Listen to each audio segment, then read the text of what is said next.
स्वागत है आपका। आपके साथ मैं हूं शिल्पा रावत। यूपी में धर्मांतरण और लव जिहाद के मामले लगातार सामने आ रहे हैं। पहले छांगुर और उसके बाद लखनऊ केजीएमयू में रमीज का नेटवर्क एक्सपोज किया गया, लेकिन इनके एक्सपोज होने से मामला खत्म नहीं हुआ। अभी भी यूपी के अलग अलग शहरों में लव जिहाद और धर्मांतरण का नेटवर्क काम कर रहा है। धर्मांतरण और लव जिहाद का ऐसा ही एक मामला मिर्जापुर से सामने आया है, जहां पर एक जिम में लव जिहाद और धर्मांतरण की बड़ी साजिश का पर्दाफाश हुआ है। आरोप ये लग रहे हैं कि जिम ट्रेनर ने भरोसे की आड़ में युवती को प्रेम जाल में फंसा, फिर ब्लैकमेलिंग और धर्म परिवर्तन का दबाव बनाया गया। मामला सामने आते ही पुलिस की 4 टीम कार्रवाई करते हुए 2 आरोपियों को गिरफ्तार कर चुकी है, जबकि 4 जिम सीज भी कर दिए गए हैं। सवाल यह है कि क्या यूपी में किसी साजिश के तहत लव जिहाद और धर्मांतरण का धंधा चलाया जा रहा है? क्या यह सब कुछ एक प्लानिंग के तहत हो रहा है? क्या जानबूझकर हिंदू लड़कियों को टारगेट किया जा रहा है? अपने कार्यक्रम में ऐसे ही कुछ सवालों पर चर्चा करेंगे, लेकिन उससे पहले देखिए ये खास रिपोर्ट।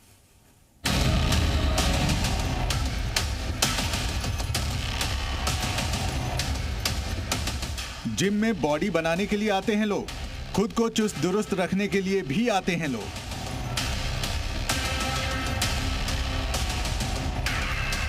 लेकिन पुलिस के शिकंजे में आए ये लोग जिम में इसलिए जाते थे ताकि वो जिम के अंदर धर्मांतरण की फैक्ट्री चला सकें, हिंदू बेटियों को मुस्लिम बना सकें।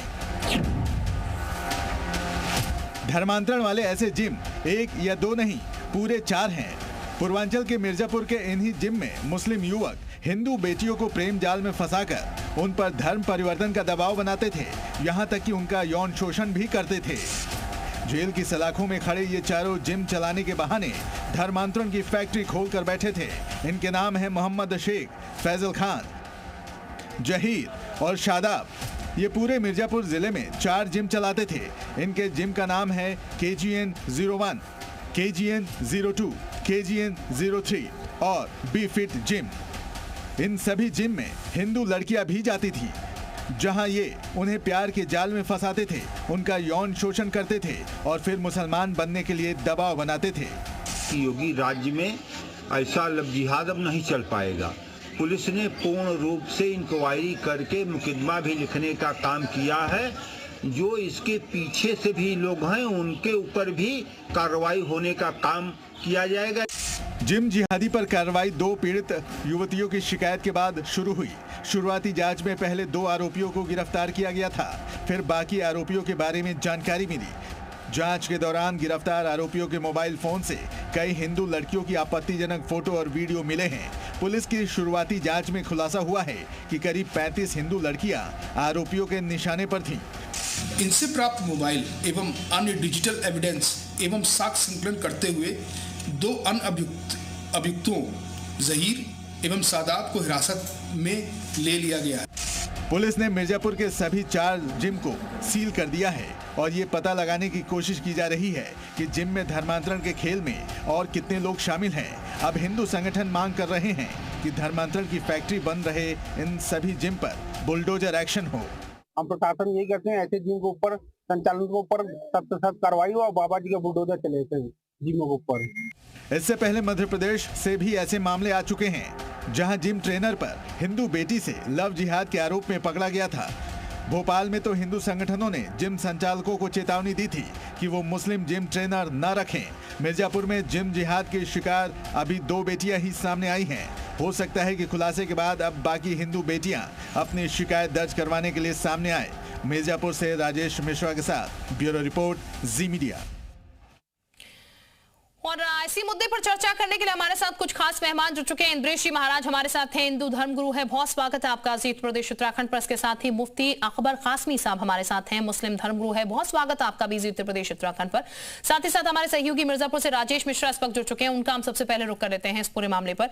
राजेश, पूरे मामले की अगर बात की जाए, किस तरीके से ये पूरी चीजें प्रोसेस में हो रही थी और सोच समझ कर हो रही थी, इसको लेकर फिलहाल क्या कुछ चीजें और निकलकर सामने आई है? क्या एक्शन अभी और किया जा रहा है?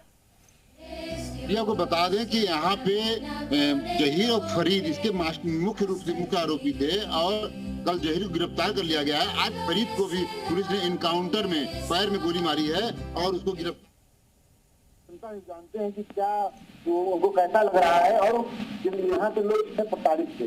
जी भाई साहब, आपको कैसा लग रहा है? बहुत अच्छा लग रहा है। योगी जी के नेतृत्व में अपराधियों पर जो अंकुश लगाया जा रहा है सराहनीय है और भारत के इतिहास में इसका अलग महत्व है। पलटनें अच्छी या बुरी नहीं होती हैं, कमांडर अच्छे या बुरे होते हैं। यही पुलिस योगी के नेतृत्व में जो न्याय कार्य कर रही है, अगर सपा की सरकार होती, इन अपराधियों को माल्यार्पण किया जाता, उनका स्वागत किया जाता है। सनातन धर्म की रक्षा के लिए बहुत प्रशंसनीय कार्य योगी पुलिस कर रही है। उत्तर प्रदेश से अपराधियों को मनोबल तोड़ करके अपराधी हनुमान चालीसा का पाठ कर रहे हैं। देखिए ये लोग जो है मास्टरमाइंड लोग है ना, इनको क्योंकि ये लोग कम एज होती है, कम पढ़ी लिखी होती है, इनको फंसा लेते हैं। प्लस काम करते नेटवर्क काम करता है। 3 से 4 दिन यहाँ पर रखते थे, जिसमें वो लोग ट्रेनिंग देते थे और लड़कियों को गुमराह करते थे, जिससे लोगों में यहाँ के लोगों में भी आक्रोश बहुत ज्यादा है। आप क्या कहना चाहेंगे? मैं सबसे पहले योगी जी का धन्यवाद देना चाहता हूँ, जो हमारे हिंदू धर्म के लिए बहुत अच्छा कार्य कर रहे हैं। यही योगी जी की पुलिस बहुत अच्छा कार्य कर रहा है। यही सपा शासन काल होता, इन लोगों को माला पहनाया जाता। जैसे 4 सभी गिरफ्तारी करती है। एक लोगों को आज काउंटर करके पैन गोली मारा गया है। यहाँ के लोग खुश हैं और इनको जानते हैं कि अब क्या चाहते हैं। यहाँ बहुत अच्छा किए, गोली मारे हैं उसको, जो गलत काम करेंगे उनको जो भी दोषी होंगे उनको छोड़ा नहीं जाएगा। क्योंकि काल में ये कर दिया गया है, किसी को धर्मांतरण से आरोप में छोड़ा नहीं जाएगा। आपको बता दें कि यहाँ पे लोगों में एक अलग ही उत्साह है और बात खुश है कि काउंटर करता है। आप क्या कहना चाहेंगे? मुसलमान भाई है, ये गलत कर रहा है तो गलत इनके साथ जीतेगा। बिल्कुल, अगर इस तरीके की कोई चीज हो रही है तो जाहिर तौर पर उस पर एक्शन होगा और एक्शन होता हुआ नजर आ रहा है, जिससे लोग संतुष्ट भी नजर आ रहे हैं। हमारे साथ कुछ और मेहमान भी जुड़ चुके हैं, उनका भी हम रुख कर लेंगे। हमारे साथ राज कमल गुप्ता भी जुड़ चुके हैं, प्रवक्ता वीएचपी के, वो भी कुछ देर में स्क्रीन पे आपको नजर आने लगेंगे। बहुत स्वागत आपका भी। और फिलहाल अभी हम रुख कर लेते हैं, हमारे साथ मेहमान जुड़े हुए हैं। इंद्रेश जी महाराज के पास पहले चलते हैं। इंद्रेश जी, ये जो तस्वीर सामने आ रही है, एक बार चीज तो समझ आती है, दूसरी बार वही चीज, तीसरी जगह भी वही स्ट्रेटेजी नजर आ रही है, लगभग ऑलमोस्ट हर जगह एक ही पैटर्न पर चीजें नजर आ रही हैं। तो ये क्या हो रहा है? सोच समझकर ये किया जा रहा है, जानबूझकर ये हो रहा है? क्या राय है आपकी? देखिए, मैं बड़े ही जिम्मेदारी के साथ में एक बात कहूंगा। हम लोग ऐसी संस्कृति के वासी हैं, ऐसे माँ भारती के खुद में वास करते जहां पर धर्मांतरण पे विश्वास नहीं किया जाता। हाँ। हम लोग धर्मांतरण करने में विश्वास नहीं करते, लेकिन ऐसे राक्षसी प्रवृत्ति के लोग जो आज राक्षस बनकर के, कालनेमी बनकर के, जिम सेंटर खोल करके, स्पा सेंटर खोल करके हमारी हिंदू बेटियों को बहलाना, हिंदू बेटियों को फुसलाना और बरबस उनको मुसलमान यानी मुस्लिम धर्म में कन्वर्ट करना, ये बहुत ही अशोभनीय है, बहुत ही दुखद है, बहुत ही निंदनीय है। ऐसे लोगों के ऊपर कड़ी कार्रवाई होनी चाहिए, पहली बात। तो दूसरी बात, जो जगह जगह जिम सेंटर खोल रहे हैं, जिम सेंटर, भाई टीचर बनने के लिए आपके पास में डिग्री होनी आवश्यक है। नेता बनने के लिए आपके पास में कोई डिग्री ना हो, आप नेता बन जाएंगे। हाँ। आपको डॉक्टर बनने के लिए डिग्री होनी आवश्यक है, डिग्री नहीं तो आप डॉक्टर नहीं बन पाएंगे। ठीक, इंद्रेश जी, मैं वापस आपके पास लौट रही हूं, लेकिन इस बीच मिर्जापुर से जुड़ी इस खबर को लेकर एक बड़ी खबर सामने निकल के आई। मुठभेड़ में आरोपी फरीद घायल बताया गया, जिम में धर्मांतरण गैंग चलाने का आरोपी है। फरीद ने पुलिस पर की थी फायरिंग, तो ये बड़ा एक्शन किया गया मिर्जापुर मामले में। जवाबी फायरिंग में फरीद को गोली लग गई है। देहात कोतवाल इलाके में मुठभेड़ हुई है और फरीद फिलहाल घायल बताया जा रहा है। ये कुछ तस्वीरें भी हम आपको दिखा रहे हैं, उसके पैर में गोली लगी है। फरीद जो कि जिम चलाता था, जहां पर ये पूरा कच्चा चिट्ठा चल रहा था, लेकिन अब पुलिस की गिरफ्त में आ चुका है। और ये बता दें आपको, मुठभेड़ में उसको गोली लग गई है। मिर्जापुर से हमारे सहयोगी बने हुए राजेश का एक बार रुक कर लेते हैं। राजेश, जो आरोपी फरीद बताया जा रहा है, मुठभेड़ में फिलहाल घायल हो गया, पैर में गोली लगी है, एक बड़ी कामयाबी पुलिस के लिए पकड़ में आ चुका है। जी, आपको बता दें कि फरीद आज सुबह एक खड़ंजा फाल यहाँ पे है, जो फाल का एरिया है, यहाँ वाटरफॉल है, उस एरिया में उसको पुलिस ने देखी तो पुलिस पे उसने भी हमला किया, जिसमें पुलिस ने कार्रवाई करते हुए उसके पैर में गोली लगी है। आपको बता दें कि पुलिस की मंशा थी कि उसको किसी बार पकड़ा जाए, इसलिए उसके पैर में गोली लगी है। और यहाँ लोगों में एक उत्साह है कि बहुत अच्छा हुआ, क्योंकि ऐसे लोग धर्मांतरण जो कर रहे हैं, इनके खिलाफ ऐसी ही कार्रवाई हो। और आपको बता दें कि अभी तक 4 गिरफ्तारी कल हो पाई थी, एक गिरफ्तारी जो काउंटर में आज हुई है, अभी भी 2 लोग बाकी हैं, इनको भी पुलिस त्वरित कार्रवाई करके इनके भी घरों पे छापा मार रही है और जगहों पे छापा मार रही है कि इनको गिरफ्तार किया जाए। बिल्कुल, आप बने रहिए हमारे साथ। तमाम खास मेहमान भी बने हुए हैं, उनका भी हम रुख कर लेते हैं। मुफ्ती अकबर कासमी साहब का जरा रुख करते हैं। मुफ्ती साहब, ये जो चीजें चल रही हैं, एक बार चीज हो तो ये कहा जाए कि ये जानबूझकर ऐसा कहा जा रहा है, फिर दूसरी बार सर एक पैटर्न जो है वो सेट हो रहा है।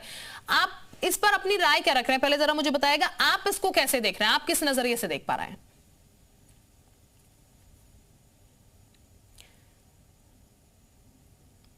मुफ्ती साहब, आपकी आवाज हम तक नहीं पहुंच पा रही है, शायद आपका फोन म्यूट पर है।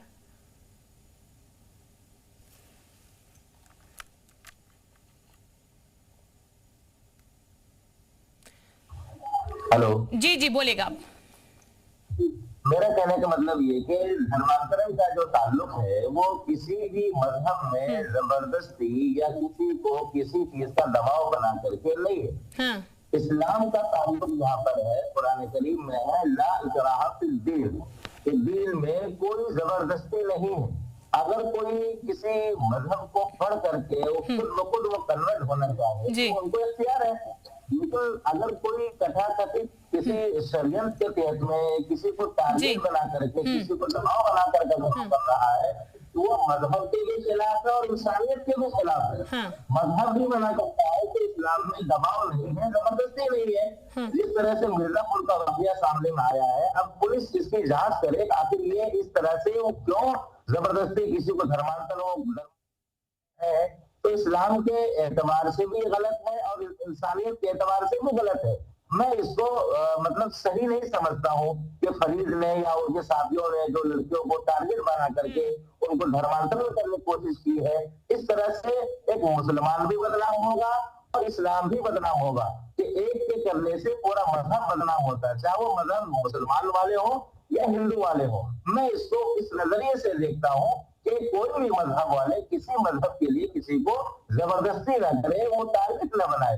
खुद से अगर आना चाहे, अगर तो मुसलमान खुद बनना चाहे तो उनका मोस्ट वेलकम, और अगर तो मुसलमान से मजहब को छोड़कर किसी अदर मजहब में जाना चाहे तो उनका वहाँ इत्तेफाक है। तो जबरदस्ती से किसी को दबाव बनाकर करना ये ठीक नहीं है। बिल्कुल कासमी साहब, ये तो एक तरीके से जो तस्वीर हम देख रहे हैं, जिस तरह की चीजें सामने आ रही हैं कि जबरन ये चीजें कराई जा रही हैं, तो इस्लाम धर्म जैसा कि आप बता रहे हैं इसके भी खिलाफ है। तो ऐसे में ये लोग तो इस्लाम धर्म को भी खराब कर रहे हैं, उसकी भी बदनामी कर रहे हैं। लोगों के खिलाफ तो सख्त एक्शन होना चाहिए।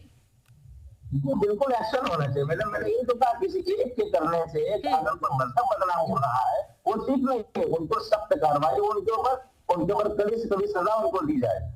बिल्कुल, आप इंद्रेश जी का रुख कर लेते हैं। इंद्रेश जी, ये पूरा जो घटनाक्रम है, लगातार हम देख रहे हैं ऐसी कई चीजें सामने आ चुकी हैं और युवतियां जो है वो भी इस प्रकरण में कह लीजिए एक तरीके से फंस जाती है कहीं ना कहीं। हिंदू युवतियों की अगर बात की जाए, क्योंकि एक तरफ जो साजिश की जा रही है वो अलग चीज है, लेकिन हिंदू युवतियों की अगर बात की जाए, उन्हें किस तरीके की शिक्षा घर से देने की जरूरत है ताकि ऐसी चीजों में ना फंसे, ऐसे जाल में वो ना फंसे? देखिए, मैं तो बड़ी ही गर्व से कह रहा हूँ कि सबसे बड़ी गलती माँ बाप की होती है। वो पहले शिक्षक होते हैं और हम लोग हर एक मंचों से ये कहते हैं कि आज हमारे देश की बेटियों को बहुत कुछ सीखने की आवश्यकता है। इनको इनके धर्म में, इनको इनके सनातन में, इनको इनके हिंदुत्व में बहुत ऐसे बच्चे हैं, बहुत ऐसे सेंटर हैं, बहुत ऐसे स्थान हैं जहां पे जाने के बाद इनको शरण मिल जाएगी। लेकिन इनको भी कोई प्रिय लगता है तो कोई अब्दुल प्रिय लग जाता है। कभी भारत में किसी हिंदू बेटी को किसी से प्यार हो गया तो सड़क के किनारे बैठ करके पंचर घिसने वाले से प्यार हो गया, कभी प्यार हो गया तो मुर्गा काटने वाले से प्यार हो गया। तो इनको भी सीखने की आवश्यकता है कि हमारे हिंदू में बहुत ऐसे लड़के हैं, सनातनी लड़के बहुत हैं जहां पे जाने के बाद में इनको शरण मिल जाएगी। रही दूसरी बात मुसलमानों की, जो जबरदस्ती कन्वर्ट करवा रहे हैं, ये तो एक कहानी मुझे याद आती है कि घर का बेटा बाप के कहने से मारे और बाप जाकर के हाथ जोड़ ले, मेरे बेटे से थोड़ी गलती हो गई, बालक है, नादान है, ये सही हो जाएगा। ठीक उसी प्रकार के घटनाक्रम इनके द्वारा लगातार चल रहे हैं। इसको रोकने के लिए पैर में गोली मारने की आवश्यकता नहीं है, इनको जड़ से उखाड़ने की आवश्यकता है। वहां पे बुलडोजर चले, कार्यवाही हो, उसको धराशायी किया जाए और ऐसे लोगों को गोली मारने से काम होने वाला नहीं चाहिए। और ये इस वक्त कासमी साहब भी यही चीज कह रहे हैं कि अगर कोई ऐसे लोग हैं जो कि एक धर्म को बदनाम कर रहे हैं ये चीज कर कर, तो सख्त एक्शन उन पर लिया जाना चाहिए। हमारे साथ राजकमल गुप्ता साहब हैं, प्रवक्ता हैं वीएचपी के। बहुत स्वागत सर आपका जी उत्तर प्रदेश उत्तराखंड पर जुड़ने के लिए। मालूम किया जाए कि इसके पीछे किसका हाथ है, जब खत्म होगा। आपके चैनल के माध्यम से अवगत कराना चाहता हूँ जी सर, बोलिए कि इस पूरे देश के अंदर ये एक योजनाबद्ध तरीके से लव जिहाद की योजना चल रही है। क्या कारण है कि केवल हिंदू लड़कियों को ही टारगेट करके लव जिहाद में फंसाया जाता है? किसी और को क्यों नहीं फंसाया जाता? किसी क्रिश्चियन को क्यों नहीं फंसाया जाता? कोई हिंदू किसी मुसलमान को क्यों नहीं फंसाता? मुझे आप आंकड़े दिखा दीजिएगा। इसके पीछे पूरी साजिश है। इसके ऊपर इसकी जांच पीछे से होनी चाहिए।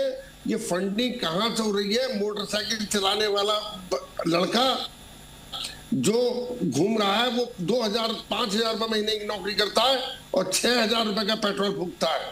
पहली बात, इसके पीछे कुछ ऐसी सफेद पोस्ट शक्तियां प्रत्येक शहर के अंदर है, प्रत्येक गांव के अंदर है, जो इसके पीछे काम कर रही है, जो इन चीजों की फंडिंग करती है। उनको फंडिंग कहां से होती है और जांच का विषय है। देखिए, ब्यूटी पार्लर वहां पर ये हो रहा है, जिम, स्कूल, पूरे जितने भी कोचिंग सेंटर जहां पर भी हो रहा है लव जिहाद के, उसके अंदर हिंदू लड़कियों को ही टारगेट करा जा रहा है, केवल इसलिए धर्मांतर कराओ, किसी तरीके से हिंदू जनसंख्या कम करो, किसी भी तरीके से डेमोग्राफिक हिंदुस्तान की चेंज हो। ये देश तभी तक सेकुलर है जब तक कि हिंदू यहाँ पे बहुसंख्यक है। आपके माध्यम से ये निश्चित बताता हूँ, यदि अगर ये ऐसी डेमोग्राफी नहीं रोकी गई तो इस देश के अंदर हिंदू फिर अल्पसंख्यक हो जाएगा। ये बात मैं आपको निश्चित बता रहा हूँ, योजनाबद्ध तरीके से। ठीक है, योजनाबद्ध तरीके से चीजें हो रही है सर वाकई में, और पीछे जांच होनी चाहिए, यही बाहर कोई इस वक्त कह रहा है, क्योंकि पीछे कहीं ना कहीं तो कुछ चीजें चल रही हैं ऐसी, ताकि मैं कह रहा हूँ, सुनिए, मैं मुरादाबाद में रहता हूँ। मुरादाबाद के ऐसे कुछ सफेद पोश जो बहुत धनवान है, वो इसके पीछे फंडिंग करते हैं, ये मेरा निश्चित कहना है। ये ऐसा हर शहर में है और ये इसको मानसिक रूप से तैयार करके ऐसे काम हो रहे हैं। ये क्या कर रहे हैं गांव में, शहर में, मेट्रोपॉलिटन सिटी में, स्कूल में, मेडिकल कॉलेज में। देखिए, मेडिकल कॉलेज के अंदर पढ़े लिखे लोग अब तो राजकुमार साहब, अगर कुछ सफेद पोश है ऐसे जो आपकी नजर में भी है, तो सर इसकी कंप्लेंट तो जानी चाहिए कहीं ना कहीं से। इसकी नहीं, मेरी नजर में कंप्लेंट, मेरी नजर में ऐसे लोग नहीं है। ये काम जो है इंटेलिजेंस वालों का है, उसको इनका पता लगाने का। लेकिन एक बात है, ये मुरादाबाद के अंदर पंचर ढूंढने वाला लड़का जो 5,000 रुपए की नौकरी करता है, कार के अंदर घूम रहा है, कितने अपने मालिक की कार के अंदर घूमता है, ठीक है? बिल्कुल, इसके पीछे कौन है वो पता लगाने की जरूरत है। कासमी साहब, आप जवाब देना चाह रहे थे, बोलेगा। बिल्कुल किसी न किसी का हाथ होगा, आप उनको तलाश करें, उनको ढूंढें, लेकिन आप इसको लव जिहाद का नाम नहीं दे सकते हैं। जिहाद एक पवित्र लफ्ज है, जिहाद एक पाक लफ्ज है। जिहाद का इस्तेमाल कहाँ पर होता है वो आपको भी नहीं मालूम है। तो हर जगह आप लव जिहाद का लफ्ज जिहाद को अब हर जगह से जोड़ देंगे तो ये बात अच्छी नहीं है ना। अभी मैंने क्या कहा, अगर एक व्यक्ति अगर कोई काम कर रहा है, उसके करने से पूरे धर्म को हम टारगेट बना देंगे, पूरे उसके मानने वाले को टारगेट बना देंगे, गलत। आपका काम है उनको पकड़ना, उनको पकड़ करके उनके पीछे उसके राज को मालूम करना। ये सफेद पोस्ट कौन है, आप उसको तलाश कीजिए। हम भी तो उसकी तलाश में है कि कौन ऐसा है, कौन ऐसा गिरोह है, कौन ऐसा सत्य है जो धर्म परिवर्तन के बहाने से जो है मजहब इस्लाम को बदनाम कर रहा है। तो आप डायरेक्टली किसी मजहब को लव जिहाद का नाम दे करके उसको बदनाम करना, ये स्वाभाविक देता है आपको। राजकुमार साहब, मुफ्ती अकबर साहब कह रहे हैं आप पता लगाइए, बेशक पता लगाइए, और पीछे जो भी है उसको सामने लेकर आइए, ये काम है। लेकिन सिर्फ कुछ लोग अगर ये काम कर रहे हैं तो पूरे इस्लाम धर्म को उसके लिए आप बदनाम कर रहे हैं, ये कहीं सही नहीं है, ये उनका कहना है। मेरा स्पष्ट कहना है, जिन लोगों को लगता है कि ये इस्लाम को बदनाम कर रहे हैं, उनको भी पता लगाना चाहिए। उनको अपने बच्चों को शिक्षा देनी चाहिए कि ये लड़कियों के साथ लव जिहाद बंद करो। ये क्या कारण है? मैं कहता हूँ एक गांव में होता है, गांव के अंदर तो गांव के पीछे कोई शक्ति होती है जो उसको करती है, शहर में भी करती है। मेरा स्पष्ट कहना है कि इससे पूरे देश के अंदर एक साथ हो रहा है। ये ऐसा दूसरे देशों में क्यों नहीं है? केवल इस देश की डेमोग्राफी बदलने की पूरी योजना है। और इसमें मेरा मुस्लिम भाइयों से हाथ जोड़ के निवेदन है कि वो इसमें सहयोग करें, सरकार का भी सहयोग करें और ऐसी संस्थाओं का भी सहयोग करें जो इसका विरोध करती हैं। क्यों नहीं बताता कोई, क्यों नहीं इंफॉर्मेशन सूचना देते? अरे अपने बच्चों को समझाया जाए कि भैया ये काम गलत है और इसकी सजा बहुत बुरी होती है। देख लो आप, मैं तो कह रहा हूँ एनकाउंटर जो गोली लगती है ये नीचे से नहीं ऊपर से लगनी चाहिए, ताकि ऊपर गोली लगनी चाहिए। और जब एक के गोली लगेगी तो 1000 लोग तैयार नहीं होंगे लव जिहाद करने के लिए। जो लोग मोटिवेशन दे रहे हैं अपने आप पीछे से भाग जाएंगे। उनकी जड़ें साफ कर दो उनको, और साथ में जो निकले ऐसे लोग इनकी फंडिंग वाले, उनको भी वही सजा मिले जो सजा लव जिहाद करने वाले युवक को मिलती है, वही उसके पीछे वाले को सजा होनी चाहिए। ये मेरा स्पष्ट कहना है। ठीक है, बिल्कुल। इस पूरे मसले को अगर देखा जाए तो चीजें सामने निकल के आ रही हैं और अल्टीमेटली चीज यही है कि आखिर पीछे कौन है। इस चीज का अगर पता लग जाएगा तो चीजें जो है जाहिर तौर पर साफ हो जाएंगी, स्पष्ट हो जाएंगी और ये चीजें जो है पब्लिकली इस तरीके से बार बार नहीं आएंगी, क्योंकि ये मुद्दा जो है वो लगातार काफी ज्यादा बढ़ रहा है और बार बार ये चीजें सामने आ रही है, देखने को मिल रही है। बहरहाल आप सभी का बहुत शुक्रिया हमारे साथ इस चर्चा में जुड़ने के लिए, और इसी के साथ इस बुलेटिन में फिलहाल इतना ही।